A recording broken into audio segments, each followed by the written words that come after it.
In today's tech video, we're gonna unbox it and give you guys a good look at it.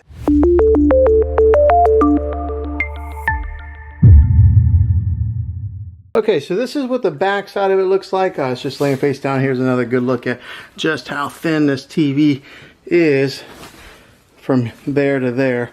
But this is where all the brains of the TV are. The ports on the back, you get a USB 1 right here, but also there's a USB 2 and 3. When it comes to the HDMI ports, that's what a lot of us will utilize. Right here is HDMI 1. There is your eARC HDMI, so if you are a gamer, that's where you're going to want to plug into right there. It's got a third HDMI hookup there, and then right there is a fourth HDMI. Also, it's got a spot for you to hook up your antenna if you're still doing that. Right there's your LAN port to hook up your Ethernet cable, a digital optical out, and then right here are an audio to hook up like some, it looks like it shows a picture of headphones. Here's a SBC only. So over here on this side is the power cable that is attached. Right there is the back portion plate where you mount the back portion. You get your Magic remote here. That's really popular when it comes to the LG models because it's got the pointer and a scroll wheel. You get your screws to mount the plate on. The name brand of the batteries is called Bezel. Okay, to put the base on, what you do is you'll get this thing set right in there like so. Let me give you a good look at this Magic remote here.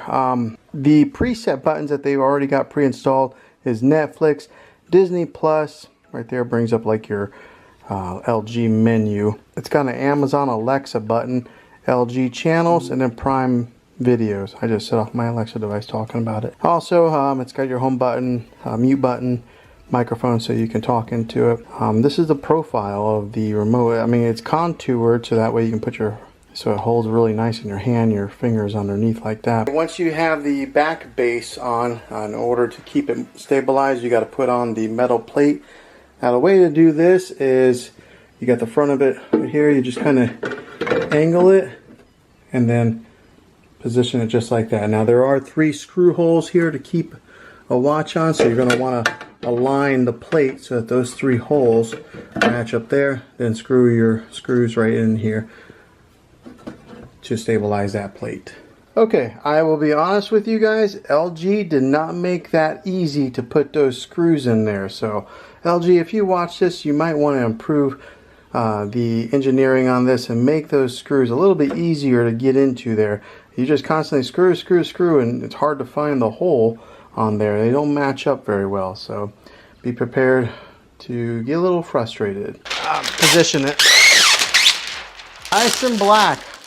I wonder how long it's going to stay that way before my kids or myself end up touching the screen. But let's go ahead, plug it in, turn it on, and get it set up. Okay, so we want you to press the circle or press the button right here on this remote. Okay, select installation method. The Magic. All right, so we're all paired up with the remote. And it gives you an option to either do the installation method with the mobile device or a TV. I'm just going to do it right here on the TV. All right, so then you'll come to the terms and conditions screen. Just click next. I went ahead and select all. I mean, who actually reads all those terms and conditions? And then click more. All right, so here's where you would connect any of the things that you have connected to your TV normally, like a DVD player, maybe a Roku device, or anything that you would hook up with HDMI. You would then get it connected to your TV and then click next. Okay, so the only thing I hooked up was a Roku device. As soon as I did it, it automatically recognized that it was an HDMI 1 and it named it Roku. So if you are hooking up like a PlayStation or Xbox, you would then hook that up now. And it looks like my Magic Wand just got recognized on here. The Magic Mouse, or whatever they call this. So that way you can scroll around and do it that way. All right, so if you do have a TV antenna, you can get it hooked up right here. And when you hook it up through your coax cable. I do not have it, so I'm just going to go ahead and click next. All right, so if you don't have a TV, or if you don't have any kind of cable or antenna hookup, you just go, I don't have TV service, and then you click next there. You enter in your zip code. Why? I don't know why, but they ask for it. All right, so also if you don't want to use the wand or the mouse on there, which to be honest, I don't know that I'm a big fan of it. You can actually just go ahead and click down and use the regular remote while you're pushing in the buttons. I prefer that. You may prefer the mouse. It's all based on preference. Okay, here it asks you for the TV type, whether you would put it on a stand or if you have it wall mounted. I put mine on a stand.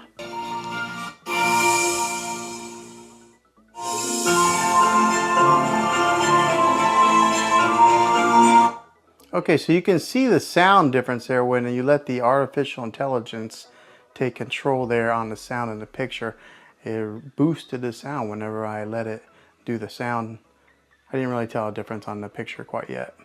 Okay, so if you have an LG account, this is where you would then sign in here. If you don't, you would then create one. Okay, next up, you'll come to this screen here. If you're wanting to install Prime Video or Sling, I'm not sure why LG only includes these right off the bat. Maybe they have some type of contracts with these two companies, but this is where you would sign into your Prime Video account and get it set up. Or if you have Sling, you would sign in here and then it would do app installation. Okay, since I have Prime Video, install the Prime Video app. I don't have Sling. Went ahead and put it in there and it's giving me the option to launch it or close. I'm gonna go ahead and close so I can move on to the next step. This is what your main menu looks like. Again, the magic wand automatically comes on, but it does have, this is what the new web OS that LG is offering now has. So if you look on the bottom, this is your home dashboard, connection guide. This is Apple AirPlay, where you would then connect your iPhone or your iPad or maybe even a Mac to your TV. This is a live TV input. This is where I have my Roku device hooked up to HDMI 1. Optical, this is if you hook up a sound bar or something to it. And then here's your user guide. Over here on the app list, this is some of the apps that come pre-installed. It comes with Netflix. I installed the Prime Video.